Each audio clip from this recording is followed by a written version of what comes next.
Om Sahana Vavatu Sahanao Bhunaktu Sahaviryam Karavavahai Tejasvinavadhitamastu ma vidvishavahai. Om Shanti Shanti Shanti. Om Satchidananda Rupaya Vishvotpathyadihetave Tapatraya Vinashaya Shri Krishnaya Vayam Namaha. Samasta Jana Kalyane Niratam Karunamayam Namami Chinmayam Devam Sadgurum Brahma Vidvaram.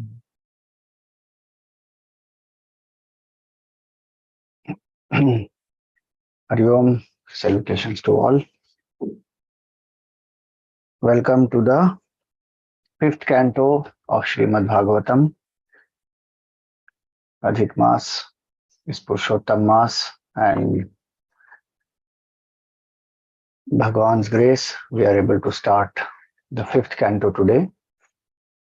We have been studying the four cantos Bhagavatam from a few years now. So 4 cantos we have completed.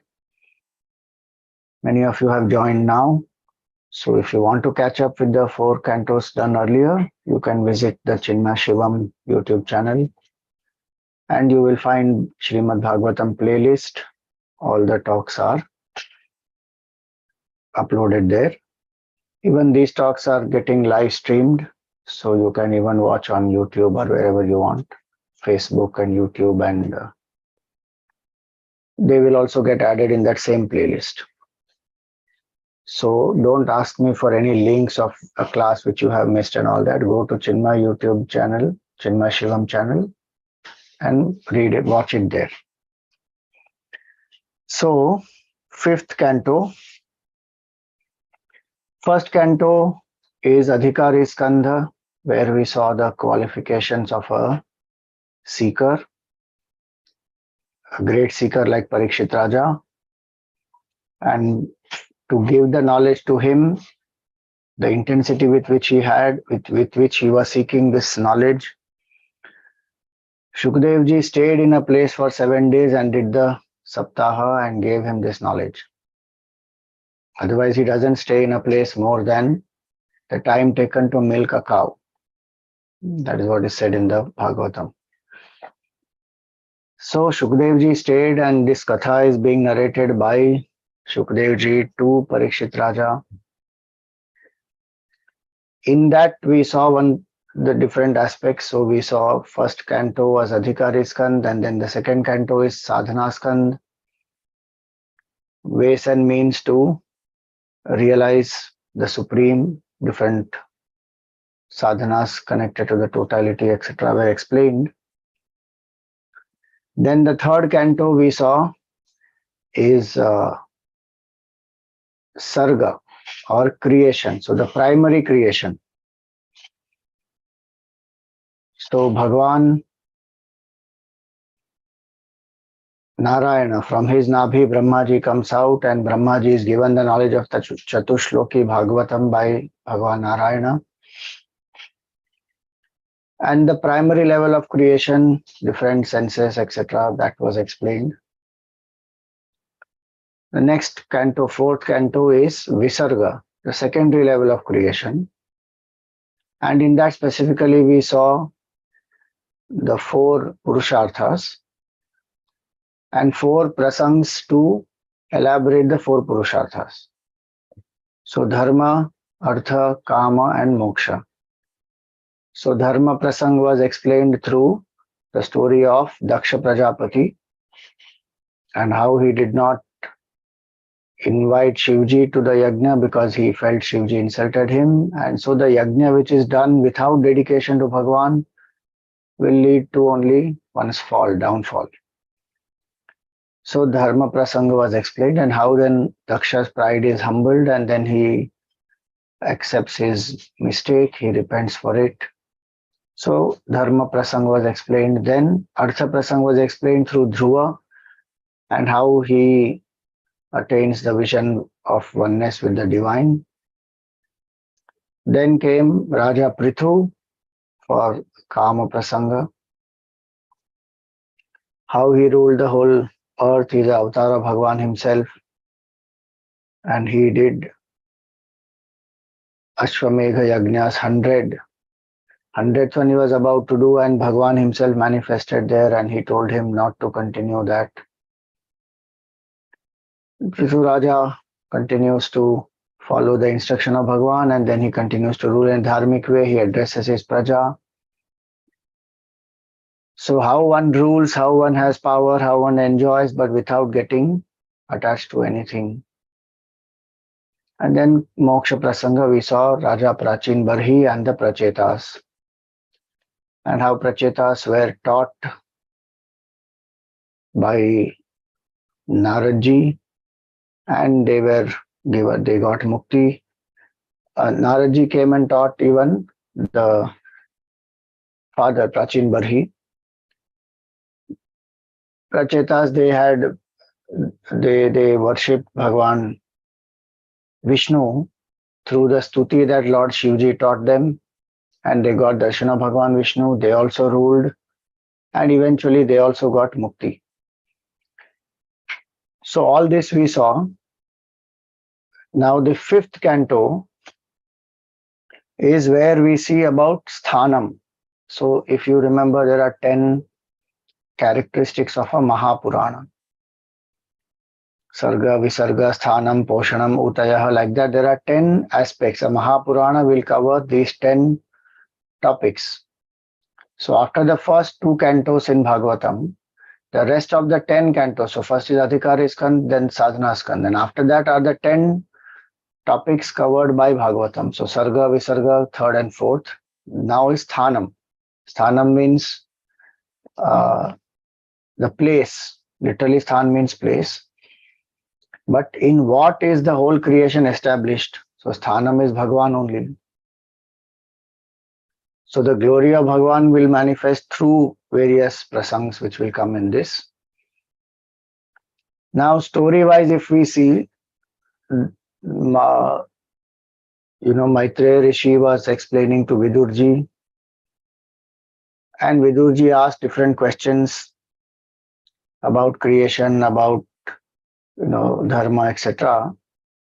And in that context, Maitreya Rishi was explaining about 5 children of Manu and Shatrupa. So Uttanapad, Priyavrata, Akuti, Prasuti, and Devahuti.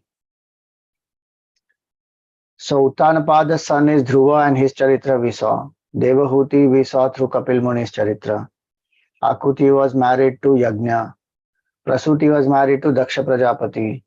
So Daksha Prajapati's prasang also we saw. Now Priyavrata is left. But what happened at the end of the 4th canto, when Vidurji heard about Bhagavan Narayana and his glories, and how Prachetas also got mukti by his grace, his mind, Vidurji's mind, is absorbed in Bhagavan's nature and Bhagavan's glory. He doesn't want to hear anything more. He thanks Maitreya Rishi and he goes. Remember, Maitreya Rishi was told by Bhagavan Krishna himself that you give this knowledge to Vidur. I could not give anything to Vidur, and I have to depart from this world. So only 2 people were there before Bhagavan departed from this world. They were there with him. One is Uddhavji and one is Maitreya Rishi. Uddhavji was told by Bhagavan, you go to Badrinath and then you meditate there and you will experience oneness with me. And Maitreya Rishi was told, you wait, Vidurji will come, you have to give this knowledge to him and tell him specially that I remembered him. And I have told you to give this knowledge to him. So that is the glory of Vidurji also. So Vidurji came to Maitreya Rishi and then he explained everything Maitreya Rishi told him. And then Vidurji now very content. He doesn't want answers to any other questions now. There are many questions he had asked, but he is very satisfied now having heard glories of Bhagavan. He got some other answers earlier, but there are some more questions which are left which he had asked earlier. But he is not wanting to know. But Shukdev ji is narrating this episode to Parikshit Raja. So Parikshit Raja is very curious that what happened to Priyavrata. And so the fifth canto starts from there. Because the other four siblings of Priyavrata, everything is known about them now. Devahuti, Akuti, Prasuti, Uttanapat. So now comes the story of Priyavrata. So he says, he starts here. Parikshit Raja asks the question to Shukadevji. So this is Srimad Bhagavat Mahapuran, Panchama Skanda, Prathamodhyayah, Raja Uvacha. Priyavrata Bhagavata Atma Rama Katham Mune Grihe Aramata Yanmulaha Karma Bandha Parabhavaha. Yes, Priyavrata Raja is a great Bhagavata, meaning great devotee of Bhagavan. Atma Rama, he revels in the self. Katham Mune, O sage, how did he, get involved in the household life? Because generally, Grahe Aramata, the mind will not revel in the worldly affairs, enjoyments, relationships, etc. Devotee's mind of a person who is reveling in the self will not revel in all these. So how come Priyavrata Raja, he got into the Grahasthi life and then he had children and all that? And he says here, this Grahastha life is Yanmulaha Karma Bandha. It is the cause of Karma Bandhan and Parabhavaha. And it obscures one's true nature. See, in general, when we see a Grahasthi's life, then the possibilities are these. So it is not that a person, every Grahasthi will be bound. Most of our rishis are Grahasthis, so many sadhus, sannyasis, not sannyasis, so many sadhus, who are like Tukaramji and all of them, they are Grahasthis, they are not renunciates. So it is not that through Grahastha life one cannot realize the truth. But the point is that majority identify themselves with the body, with the Jiva Bhav, and they develop attachment to kith and kin, family, relationships, enjoyment. So, Vitteshana, Putreshana, Lokeshana, all that will come in the Grahastha life. The three basic desires. Vitteshana is the desire for wealth, prosperity, success. Lokeshana is for popularity, fame, glory. And Putreshana is for child, family. So these are things which will bind a regular person.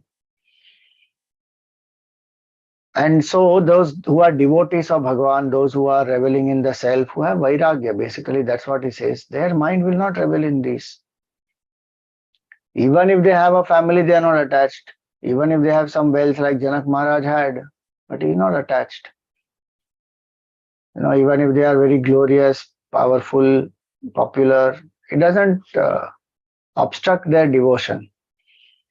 Nor they run behind any of these. So they are not interested. So here he asked that question, that how come, because Priyavrata Raja is supposed to be a Bhagavata and Atma Rama, then how did he rejoice in family life? How did he take this up? Otherwise the mind is not interested in all this. Like how one is not bothered about childhood toys and interested in playing with childhood toys having grown up. Then he says, Nanu nammukta sanganam tadrishanam dvijarshabha griheshvabhi niveshoyam pumsam bhavitumarhati. That for people like him who are free from attachment, mukta sanganam, oh great amongst the Brahmanas, meaning he is addressing Shukadevji, that dvijarshabha, amongst the Dvijas, the glorious one. So Dvijar Shabha. So amongst them,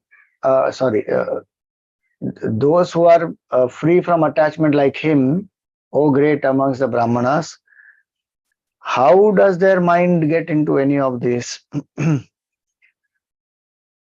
Gruheshu abhiniveshoyam. How is it possible that they can live in the grahastha life? Mahatam khalu viprarshe uttama shlokapadayoho chaya nirvrita chittanam nakutumbe sprahamatihi. He says that one whose mind has found shade under the lotus feet of Bhagavan, then how will they conceive attachment to the family? Chaya nirvrita chittanam na kutumbe sprahamatihi. So the devotion that a person has for Bhagavan and the enjoyment that one experiences, the joy that one experiences through surrender and bhakti and remembrance of Bhagavan, how will the mind of that person revel in grahasthashram? Oh no, Swamiji, it is possible. But the point is, one may have that type of a devotion, dispassion, but people in the world will still expect. They will have expectations that, my spouse should be like anybody else, be attached to me, be, caring for me all the time and remember me and all that. Should not forget me. And here is somebody who forgets the entire world and revels in Bhagavan, then how will the grahastha life match? You see, Tukaramji's wife, she used to continuously nag him. And he is reveling in Bhagavan. So she can't fulfill his expectation of, supporting him. He can't fulfill her expectation of continuously, thinking about the samsara and food and clothes and people and talk about whatever worldly things are happening and raga and dvesha. It's very difficult. So the temperament of a person who wants to get into grahastha life and the temperament of somebody who is having great level of dispassion, they are totally different temperaments. And this Priyavrata Raja had that temperament of a devotee and who has dispassion. That's why they said Atma Rama and Bhagavata. So how did he get into grahastha? That is the question that he's asking. And also through that he's mentioning that how challenges are there in the life of a grahasthi. Dongre Maharaj gives one very nice example. He says that it is very difficult to maintain the bhav of samata and saman bhav, equanimity and equality, both in grahastha life. And he gives one very nice example saying that Bhagavan Krishna was a grahasthi, but actually he was a sannyasi living in the grahastha. Why? Because he was equal to all. He had equality also and he was maintaining equanimity also. And he gives one example where he says that, Bhagavan went as a Shanti Doot to Duryodhan, to the Sabha of the Kauravas. And there he tried his best to negotiate so that war doesn't happen. And he took the liberty of even saying to them that, Pandavas will be happy with 5 villages. We don't want war to happen. Imagine the destruction that war brought. 40 lakh male population wiped out. Male population. Just imagine what Arjuna asked in the first chapter of the Gita when he says that Pradushyanti kulastriyaha. That word when he says, that expression when he says, it means this, that the population, the demographics will change completely. The gender ratio of the male and female will completely get imbalanced. Because one shot the Kshatriya males, 40 lakhs of them finished in one war. what will happen to the society? Women, how many women will have young people, and marriage will happen, children, so many challenges will come. So they didn't want a war. And if you see, a lot of desire for a male child comes from this, because male population only was less. Point one. Point two, that male child is a Y chromosome. That Y chromosome has to be preserved. Even today, if you see, Y chromosome is under threat of extinction. That Y chromosome really needs to be preserved. Even today, if you check across the world, the gender ratio, the gender balance, Y chromosome is under a lot of danger of getting extinct. They extrapolate some data. I was reading some few days back. They extrapolate in this many years, the Y chromosome will disappear. So the point is, they didn't want a war. And Bhagavan tried his best, and forget understanding Bhagavan. This Duryodhana was so arrogant, he gave orders to capture Bhagavan. Bhagavan's kripa that he showed Duryodhana and Dhritarashtra and whoever was there his true Swarupa, and he, became huge in size, and then nobody was able to capture him. Obviously, who will capture Bhagavan? After insulting Bhagavan like that in the court, and Bhagavan was a Dut after all. In that context, he was playing the role of a Shanti Dut. He did not have the basic Maryada towards the Dut. What is the Dharma towards a Dut? He didn't follow any of that, Duryodhana. But Bhagavan does not have any dvesh against him. How do we know that? Because when Duryodhana goes to Bhagavan, shamelessly he goes not to seek his support. One Akshavani Narayani Sena Bhagavan has, and his Narayani Sena is very mighty. They already have 11 Akshavanis with them. Pandavas have only 7. They have 10, sorry. They had 10 Akshavanis at that time. Pandavas had only 7. Still this Duryodhana went to Bhagavan shamelessly. And Bhagavan did not say that I will not help you. That is what Dongre Maharaj says. That is the bhav of samata that Bhagavan, saman bhav he had. And he did not tell Duryodhana that why did you come to me? You never accepted my proposal. You tried to even capture me. You insulted me in front of everybody. I'm not going to help you. Get lost. He never said that. He didn't mention one word about that. So he says that type of a life of samana bhav, of having equanimity and equality in the vision, equanimity is not getting affected by the pairs of opposites. So when he was insulted, when he is coming, Duryodhana is coming to ask for his help. In both the situations, Bhagavan is not perturbed, disturbed. He lives as a master of all circumstances. He's never a victim. That type of equanimity and equality to treat Arjun and Duryodhana in the same way. He doesn't have partiality towards Arjun. He offers the choice. He says, on one hand, I will be there without lifting any arms. On the other hand, will be my Sena. You choose. And Arjun chooses Bhagavan. Duryodhana is very happy. Both of them got what they wanted. Ye yatha mam prapadyante tam tatheva bhajamyaham. Whoever approaches me with whatever bhav, I bless them with that. So Dongre Maharaj says that he is a sannyasi actually, living in the grahastha. Because this type of a attitude is very difficult to live in grahastha. Because rag and dvesh will be there. Somebody or the other is troubling us and somebody is our favorite and we are not able to have samabhav. Our bhav becomes visham. Visham bhav it becomes. So in the grahastha, there are inherent challenges. There is no doubt. But obviously, people like Priyavrata and even Janak Maharaj or Ambarish Raja or Krishna Bhagavan himself, Bhagavan Ram, they all show how an ideal grahastha should be, and how grahastha can be a means of sadhana.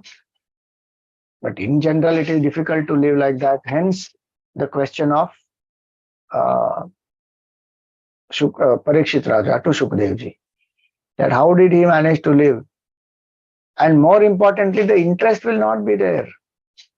How much can one talk, do some small talk, engage in some worldly things, even acquire so much of whatever power, position, name, fame, when one knows very clearly this is all immaterial, this is all illusory. So, the Atma Rama is said here, Bhagavata is said here, one who has tasted the nectar of Bhagavan's Nama and Rupa and Guna and Leela and all these, where one will run behind anything in the world. So he is wondering that how did Priyavrata Raja manage this? Samshayoyam Mahan Brahman Duragara Sutadishu Daragara Sutadishu Saktasya Yat Siddhirabhut Krishne Chamatirachuta. He says, I have this very big doubt, O great Brahmana, that how Priyavrata, he was attached to his wife, Dara, Agara, house, Suta, child. Then, how did he attain perfection? If he went into Grahastha, he had a wife, he had children, he had house, he had kingdom, he expanded the kingdom. Then, how did he attain this perfection? And how did he develop devotion to Lord Krishna? Now that's the question. So what does Sutraji answer now? See, this portion, till now we have not seen prose. We have seen different meters, but prose order we have not seen. In this chapter, in this canto, prose order comes now. So these are prose lines. Shukdev ji says, Shuka uvacha Badham Uktam Bhagavata Uttama Shlokasya Srimad Charanara Vinda Makaranda Rasa Aveshita Chetaso Bhagavata Paramahamsa Daita Katham Kinchid Antaraya Vihitam Swam Shivatamam Padavim Na Prayena Hinvanti. This is one line, prose order, not one shloka, one line. Don't worry, I'm not going to read every line. I will tell you the story, but just for you to know, okay, Bhagavat has this also. Very difficult it is. Bhagavatam, by shlokas themselves are very difficult and many are long. Sanskrit of that is much more difficult. Grammatical analysis is so much more difficult. That's why then the philosophy and then the deeper interpretation and Vedantic understanding, so it becomes subtler and subtler. So even for a scholar, it is said Bhagavatam is the test. Whether that person has sound knowledge, whether in grammar or in philosophy, both will be tested in Bhagavatam. Vidvajananam Bhagavate Pariksha, it is one big test. So here, what does Shukdev ji say now? Shukdev ji says, yes, what you have stated is right. That in general, that is what happens, that people get attached to the house and the child and the power and position and enjoyments and everything, but whose mind is fixed in enjoying the honey of the charming feet of Bhagavan Sri Hari, they don't give up sadhana, they don't give up satsang, they keep listening to the katha of Bhagavan. And Bhagavan is their beloved. So he says here, who is the beloved of his devotees and ascetics of the highest order. So those grahasthi devotees as well as the ascetics of the highest order, Bhagavan is the beloved of both. So even though there may be some temporary obstacles or challenges that may come in the life of such a grahasthi, they don't get attached to any of those things which generally a grahasthi will get attached to. How? Because they are reveling in the remembrance of Bhagavan. So it is said now he comes to the answer about Priyavrata Raja's story now. He says that Priyavrata Raja, even Shukdevji said, even Parikshit Raja said that he was a great Bhagavata, great devotee of Bhagavan. So Shukdevji also replies saying that yes, it is very well known that he was a supreme devotee of Bhagavan. And how did he develop devotion? Through adoration and service of Naradji. See how many people Naradji has inspired. Huh? Very interesting.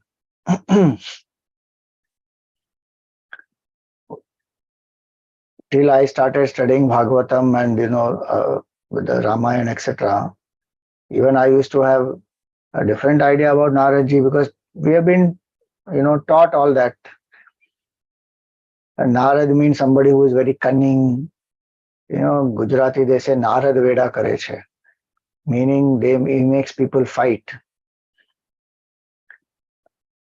Or people say Narada Muni nahi banta, meaning don't be a Narada Muni and don't try to create some klesha here.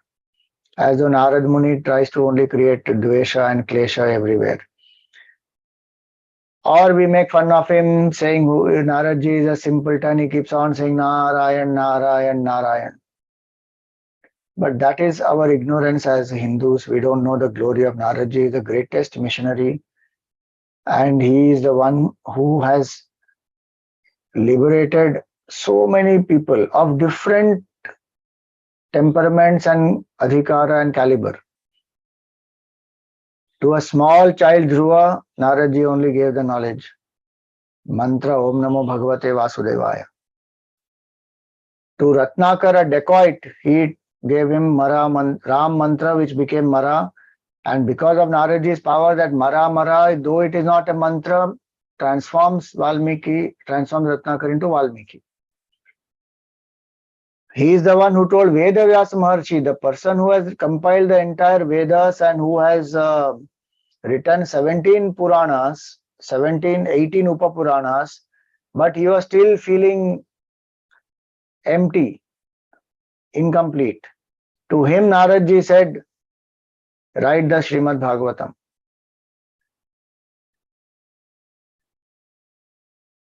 And when Naradji's advice he followed, Vedavyasji wrote about Bhagavan's life and Krishna's life especially, then he felt so fulfilled. We saw earlier chapter, Rachetas, Prachin Barhi Raja, all of them, they were blessed by Naradji, they got the knowledge from him. Like that, you will see so many examples. Naradji only is the one who is inspiring people. Even with Bhakti Mata, she is young and her children are old. It's Naradji who comes there to, revive Jnana and Vairagya. So Naradji is a very, very sacred, important role to play, and he is a very divine person. We should always have that reverence for Naradji. Literally, the meaning of the word Narad is Naram Jnanam Dadati Sa Naradaha. Naram means Jnan. Jnan of what? Supreme Lord, Brahman, one infinite consciousness. And he is the one who gives not only knowledge, but he is the one who brings bhakti in the hearts of people. Because he himself is a great Bhagavata, great Bhakta of Bhagavan. And the only means to develop bhakti really is the satsang with the devotees of Bhagavan. Because only a candle which is lit can light another candle. Somebody who has some bhakti can only transform it, transfer it to others, or help others to develop bhakti. Otherwise, it will not happen. Bhagavan's kripa brings us in contact with the devotees of Bhagavan, and through the satsang with the devotees of Bhagavan, bhakti will arise. So here it is like that. Priyavrata Raja, he has been serving Naradji, and through Naradji's kripa, he has developed deep devotion for Bhagavan. So he says here that through adoration of Narada's feet, easily come to know the nature of the highest reality. That's why he's called Narad. He comes to know the nature of highest reality. And he was about to renounce the world. Priyavrata was about to renounce the world. But at that time, his father comes, Swayambhu Manu. So this Swayambhu Manu, he comes there and he wants Priyavrata to continue after Uttanapad is gone and then Dhruva and all that happens. Now he wants Priyavrata to continue. But Priyavrata does not want to go into Grihastha. His mind is absorbed in the thoughts of Bhagavan. So the father has come at that time, Swayambhu Manu. And why did the father want Priyavrata to rule?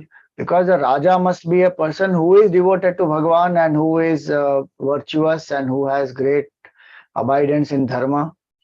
Those are qualifications of a Raja. You think about it. Today, the people who are in politics, who are in power, who are controlling, ruling, today meaning whatever, in general across the world, if you see, does anybody even bother that this person has devotion to the Lord? How much the person has selflessness? What is the vision? Can the person put nation above the self? Nobody bothers about any of this qualification. It is all money, power, democracy, game of numbers, appeasement, and person is educated, not educated, qualified, not qualified. If they are able to get through the right numbers, they come to power. What will they do sitting in power? What is the vision? That and all nobody bothers. Earlier they used to have this clarity. So Swayambhu Raja is searching and he knows that his son is capable. Elsewhere you will see today, the fifth canto will tell us the story about Rishabh Ji and then Bharat Raja, and that Bharat Raja, you see, he had 11 children. But he did not find any of them capable to rule. So he didn't give them the kingdom. The point to understand here is that kingdom is not about power. Kingdom is about seva. And the Raja is supposed to be the Pratinidhi of Ishvara. And here the qualification to become Raja is deny Ishvara. That is how in Kali Yuga people think. And people who have been ruling us and governments, so many of them have been anti-Hindu, anti-God. And that is their qualification. Because they are out to destroy. Anyway, the point here is Swayambhu Raja, Swayambhu Manu, he wanted to make Priyavrata the king because he is an ideal person who has abidance in Dharma, who has devotion for the lotus feet of Bhagavan, who is reveling, who has knowledge of the self, good values, virtues, will definitely be able to benefit the praja and bring happiness to their lives. So now he wanted Priyavrata to become the king. Priyavrata wants to become sannyasi. Generally, people don't want others to become sannyasis, especially their child. They don't want them to become sannyasi. Somebody else's child can become sannyasi, but their child should not become sannyasi. Because somehow they feel that, oh, we will lose our child. Child will not be anymore bound to us. And is our child after all. How will we live without the child? All that attachment will be there. So one doesn't want. Very rare are those parents who will say that you do what you have to do. You have come into this world. If it is your decision to be a sannyasi, so be it. Forget being a sannyasi. Even regular professions, people don't allow the children to take. They impose themselves on the child, and whether in marriage, whether in family, whether in the career, everywhere, so much of dominance. That ego doesn't allow others to live in freedom, but it wants to do what it wants to do. That's the hypocrisy of the ego. We want freedom for ourselves, but we don't want to give it to others. Others should be subservient to us. Manu Raja, when Swayambhu Manu, he has good intention only, but finally he also has some attachment to his son. He doesn't want him to become sannyasi. So he comes to Naradji. Because Priyavrata is with Naradji and he's serving there, and now he's made up his mind almost to renounce. Now, this Swayambhu Raja does not welcome his idea to renounce it. Now, what happened? Priyavrata did not want to become the king because he thought that his senses, his mind, everything is dedicated to Bhagavan. He remembers Bhagavan, he worships Bhagavan, he revels in Katha of Bhagavan. He doesn't have that much of Rajoguna. So he thinks that if he takes up the position of a king, now once you take a position, you have to do the duties. There is administration, there is expansion, there is various things you have to do. So that will take away the reins of the government, would as though take him away from reveling in the truth and self. And anyway, that whole thing is a Maya. Why will one want to engage with it?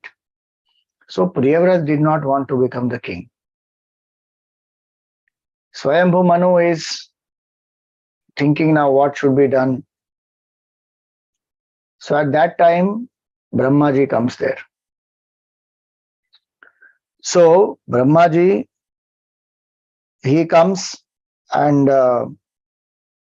from his Brahmaloka is come, and with him all the 4 Vedas also have come. So the understanding here is Veda is not a book. And if you know, many of you know that the entire creation is pervaded by phenomenal forces, and all the Vedas, etc., they also have forms. So if you see Dattatreya Bhagavan, he will have 4 dogs. Those 4 dogs are 4 Vedas in that form. So the Vedas take form. Vedas are considered Shruti Mata by us. It is not inert book. It is mother. It is sacred. It is divine. Veda is Bhagavan himself. So we worship Veda Bhagavan. Because it is the Vani of Bhagavan, it is Vangmaya Rupa Bhagavan only.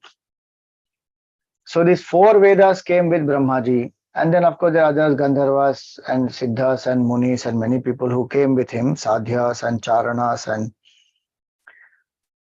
so he approached the prince, illumining the entire valley of Mount Gandhamadana. Now when Naradji saw that Brahmaji himself has come, he worshipped Brahmaji, gave him various items, articles of worship. Swayambhu Manu and Priyavrata also, both of them also worshipped Brahmaji, and both of them joined their palms in prayer to Brahmaji. And Brahmaji accepted all that offerings which were given, and then he spoke, because he came specifically for a purpose. So he spoke to Priyavrata, and he says, Shri Bhagavan Uvacha Nibodhatate Damritam Bravimi Masu Yitum Deva Marhasya Prameyam Vayam Bhavaste Tata Esha Maharshihi Vahama Sarve Vivashayasya Dishtam. So he says that, listen, O dear child, I speak the truth to you. What is that? You don't find fault with the Lord, who cannot be known through ordinary means of cognition and whose bidding we have to compulsorily obey. Meaning it is the will of Bhagavan only that you have to take up this path of Grahastha. He says, I cannot know, Shivji cannot know, your father cannot know, even Narad cannot know that what is the divine will of Bhagavan. Whether through asceticism or erudition, through yogic power or intellectual acumen, through affluence or religious merit, with the help of another or by oneself. Through none of this one can find out really what is the will of Bhagavan. Because finally each of us are his equipments and his instruments. We have to follow the will. Bhagavan will manifest his will through different people, through intuitive insight as well as through different people. And we may only know certain things at a certain point in time. We don't know the full plan. That's what he means. That if your father has come to you that you should enter Grahastha, Brahmaji himself has now come down to explain. There must be some deeper reason. Bhagavan is inspiring him to tell you to take up this life of a Grahastha. And now I have also come. So there must be a deeper plan. You have surrendered to Bhagavan. You accept the will of Bhagavan. So he says that living beings ever maintain their connection with a body bestowed on them by the unmanifest Lord. And why that body is required? Because we have to go through certain karmas. So birth and death and grief, infatuation, fear, joy, sorrow. And to do karma, to do work, for all that the body is given to us. Then he gives one very powerful example. He says that we are bound by the rope of three gunas, that is Prakriti. We all bear offerings to God just like the four-legged animals, especially the cow or the buffalo or even the bull. They are tied through their nose, the rope is tied, and then the farmer or the cartman controls that animal through that rope. So to go left, to go right, to stop, to start, all that. And those animals are serving the master. He says, same way, we all are jivas controlled completely by Bhagavan, and our work is to serve the Lord. So now he says that taking whatever form the Lord has ordained for us, according to our attachment to actions dominated by a particular guna, we have to do our duty. It is like the blind have to depend on the one who has the vision to lead them forward. So in that same way, we undergo pleasurable or painful experiences decreed by God, oh dear Priyavrata. Meaning it is Bhagavan's Ichha. Now one may say that, okay, any parent may impose anything on the child and say that, it is Bhagavan's will, there should be some greater plan, so you should take this up. It is not like that.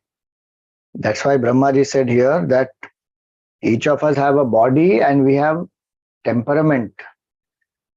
And the three gunas are there. That combination of the three gunas determines our temperament, and we have come here to exhaust those karmas. It should be in line with that. Whatever path we choose should be in line with our varnashrama dharma. What is my temperament? Combination of sattva, rajas and tamas. It has to be as per that combination. I should choose which path to take, pravritti marg, nivritti marg. If I take pravritti, which career, which option, which work. So it has to be in line with that, and Bhagavan has given that body to us to exhaust karmas. And we should know how to exhaust the karmas such that we don't add new karmic bondage to us. While living in the world, we cannot be without action. And especially when one gets into the pravritti marg, then one has to do action. But then how to ensure that the action is such it will exhaust the past karmas and it will not create new karmas? If I am a grahasti, I should practice karma yoga and dedicate actions to Bhagavan, then it will not affect me. Existing vasanas will get exhausted, new vasanas will not get created. Because I don't do it for I, me and mine, I do it dedicated to Bhagavan. Bhagavan put me here, I am doing my best. For whom? For Bhagavan. And as one goes deeper, by whom? By Bhagavan only. I am zero. If one comes to that, one will experience oneness with the Supreme. So whether through path of pravritti, which is karma yoga, is the sadhana here, or through nivritti, where nididhyasana is the sadhana, through either of them, one will come to the divine only. So he says, you recognize the will of Bhagavan as per your temperament, take up something which has to be done, and know that it is all happening by the will of Bhagavan. So he gives another example. Reaping the fruit of his destiny without identifying himself with the body, even a liberated soul maintains it till that destiny has been reaped. An example is, even as somebody who has woken up from the dream uh, may not be actively seeing the dream, but what happens? That person still remembers what one went through in the dream, and he no longer indulges in actions or cravings which may invest him with another body. So they live in such a way that they understand this is an illusion, so they don't have cravings, so that does not create new karmic bondage which will require new bodies. So even a Jivan Mukta lives abiding in the self, doing some karma as per the temperament and the stage of life in which they are. What is the way in which they remain unaffected by it? They remain absorbed in Bhagavan, they remain thinking about Bhagavan, and they let the prarabdha manifest itself, because there is no choice. It is, prarabdha means what has already begun, prakarshena arabdha, that you cannot stop. That one has to exhaust. So the example given is like the arrow. Now arrow has left the bow, bullet has left the gun, you can't call it back, it is gone now. Before shooting, before leaving the arrow, one should have thought and aimed properly and then decided whether I should shoot, not shoot. But once it is shot, over, it will go. So prarabdha is there, and we have come here to exhaust certain karmas. So you may like to revel in the name of Bhagavan, in the roop of Bhagavan, and do sadhana, but you have come with certain baggage, certain temperament. So you have to identify according to that and do what needs to be done. The mind may feel very happy, but one still does not know sometimes whether it is really a deep spiritual urge, or it is the mind is getting into tamas. One requires a lot of alertness to think, am I escaping from my duties, or am I actually very deeply inclined towards a life of quietude?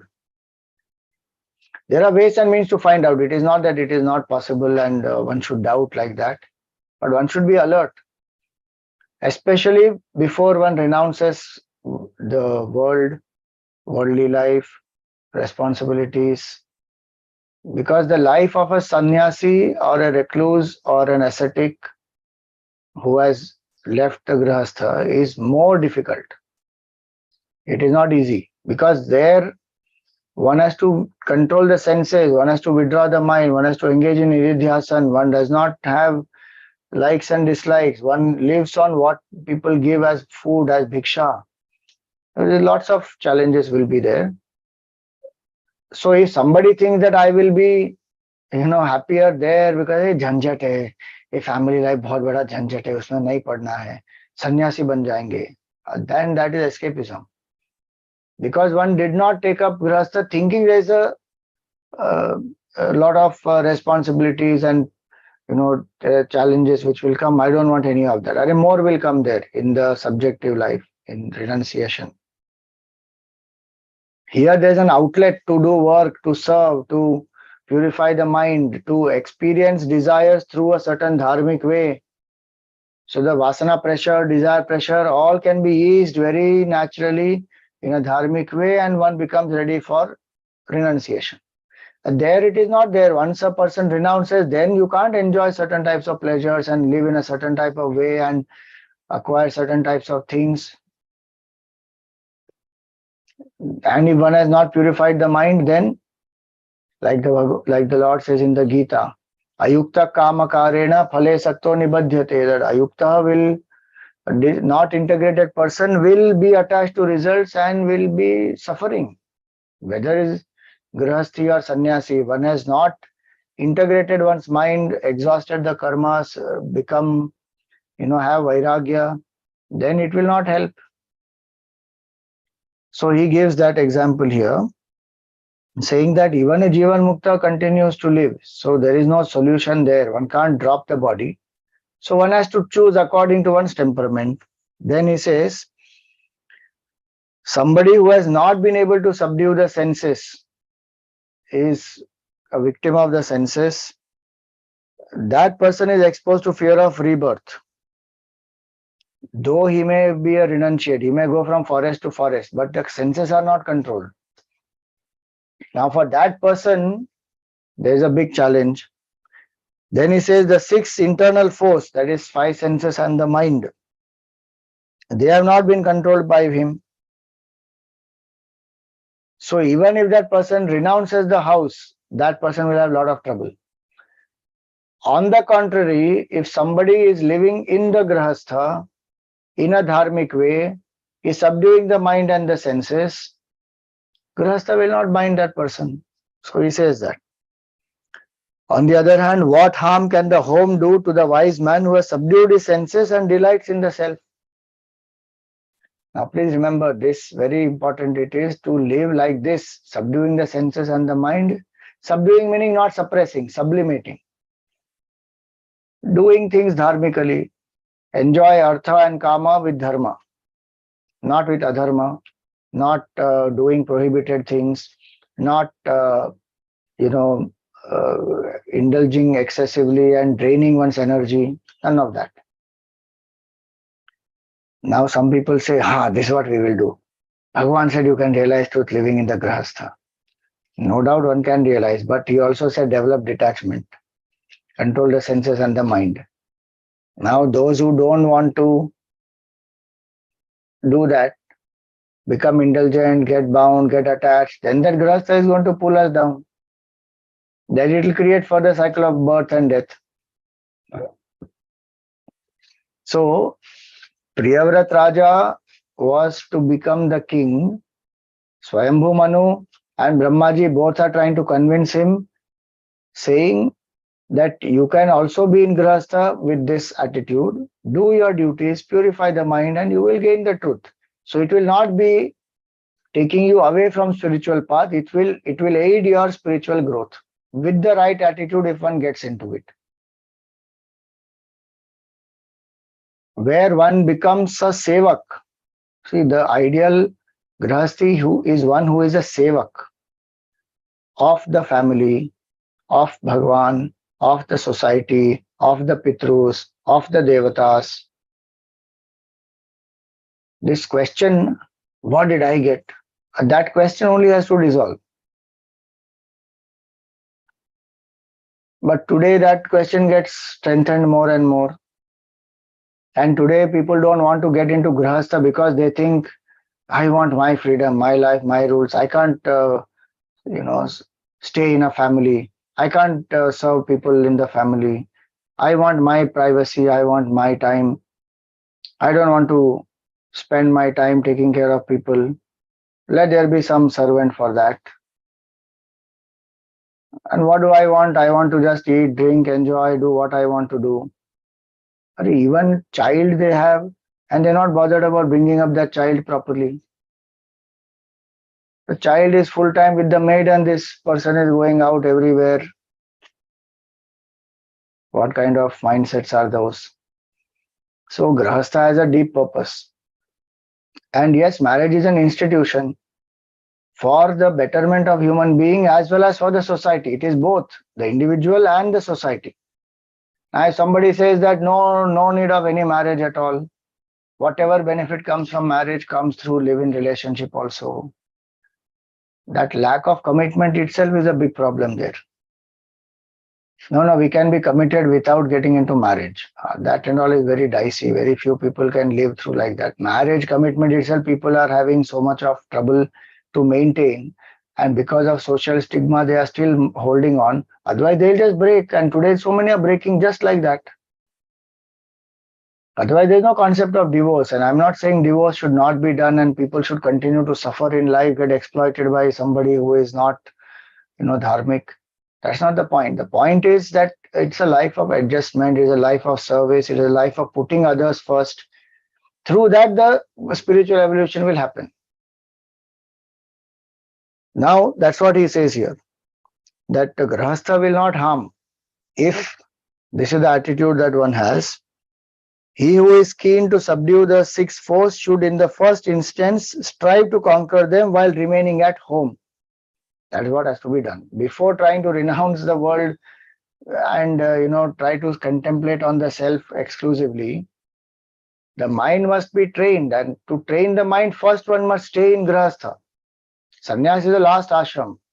Grahastha comes before that. If one is very well trained, one has subdued the senses and the mind, one has deep vairagya, then one jumps even from brahmacharya to sannyasa. Shankaracharya ji went, Vivekananda ji went straight.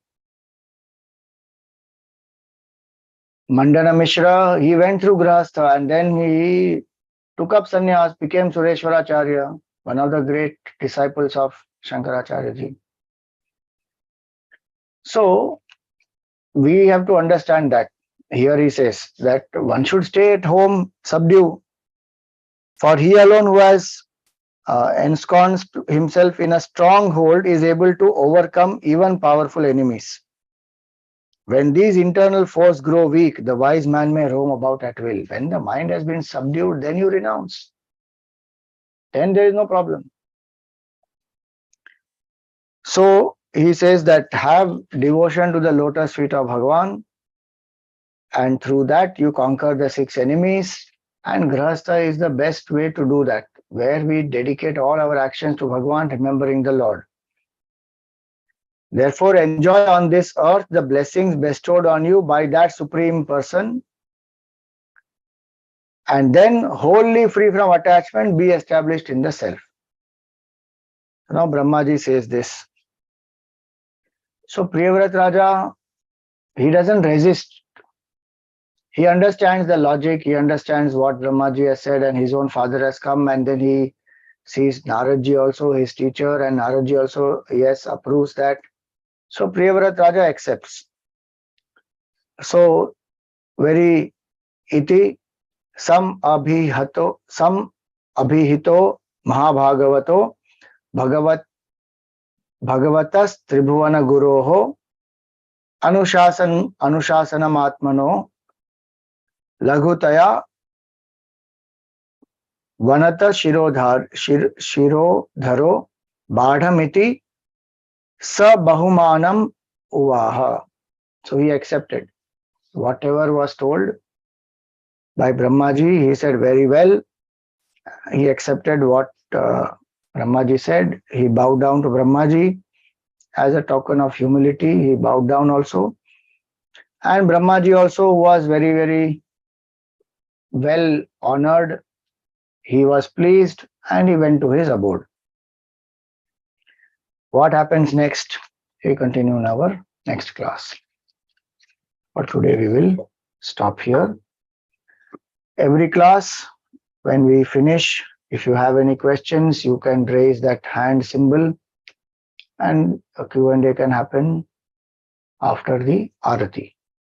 So we will do the Arati, and then if anybody has any questions, you can ask.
You are able to hear?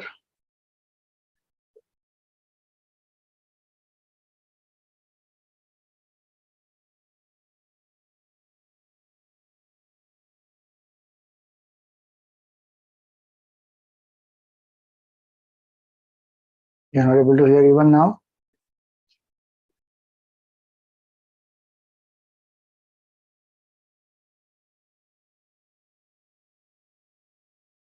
One minute.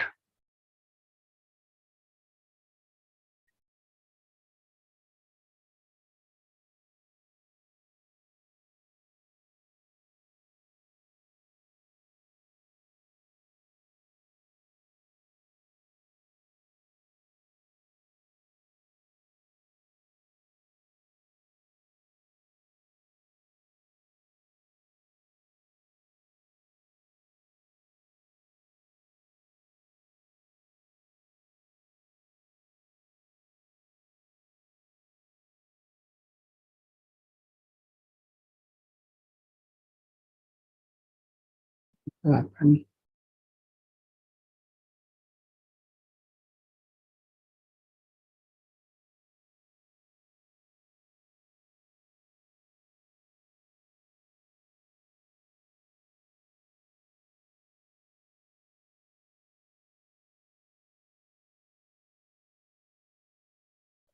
मंगल आरती प्रिया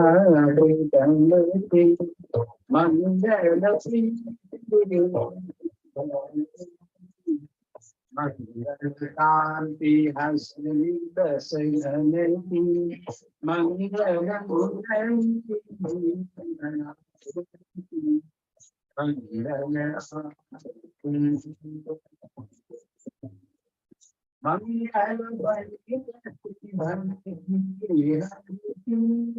मंगल सेवा सब सरस्वती मंगल शिव चंद्रकांति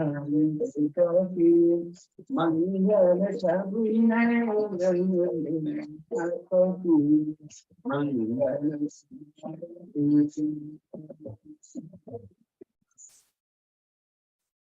सभी मंगल निरंजन श्री मंगल आरती करती सखी मंगल चित्रमयी सागर मंगल मंगल शोभा मंगल माधु मंगल सीता मंगल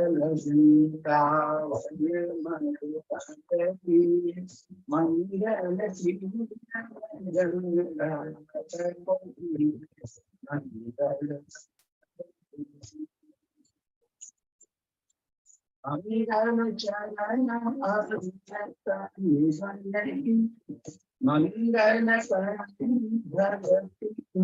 चरण मंगल मंगल सुगल प्रिया मंगल श्री राधा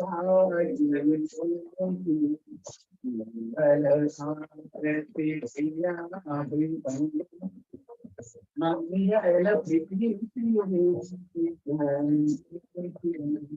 मंगल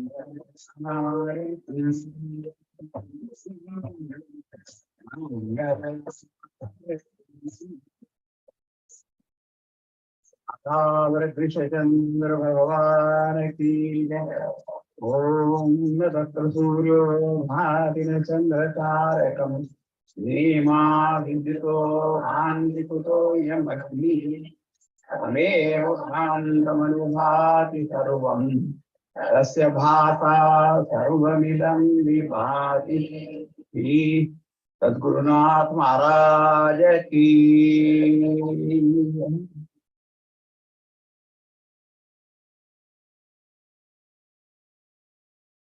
okay.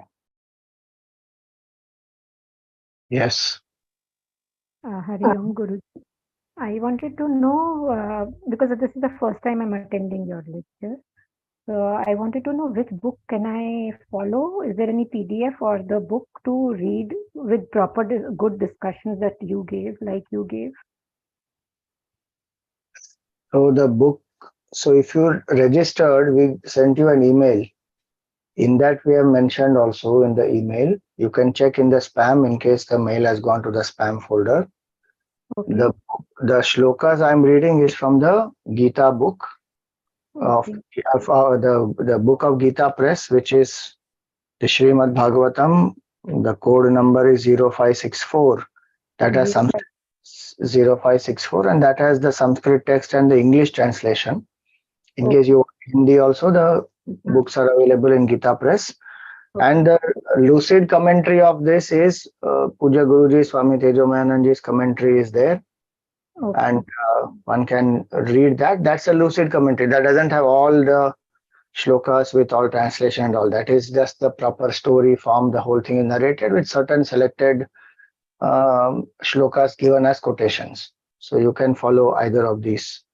So for a beginner, what do you suggest who has no knowledge about all these things? You go through Guruji's book. Okay. If you want to follow any shlokas as I'm saying, then you need to buy Gita Press book. If you just want to listen and you want to understand the Bhagavatam as the essence, then you follow Swami Tejomayananji's book. Okay. This will be from your Chinmaya Mission book. Chinmaya Mission website you can get. chinmayamission.com website, you will get Bhagavatam book. Thank you. It was a wonderful talk. So many of my problems were solved listening to all this. Thank you. Om Purnamada Purnamidam Purnat Purnamudachyate Purnasya Purnamadaya Purnameva Vashishyate. Om Shanti Shanti Shanti. Harihi Om Shri Gurubhyo Namaha. Harihi Om. In case some of you have not registered, you please register. Otherwise, you will not get the details of this, what we sent by email. So some of you, if you have come directly through the, that community, Swatmananda community, you may have joined, then you please register. I will put the link again on the group. You can register. Thank you. Hari Om.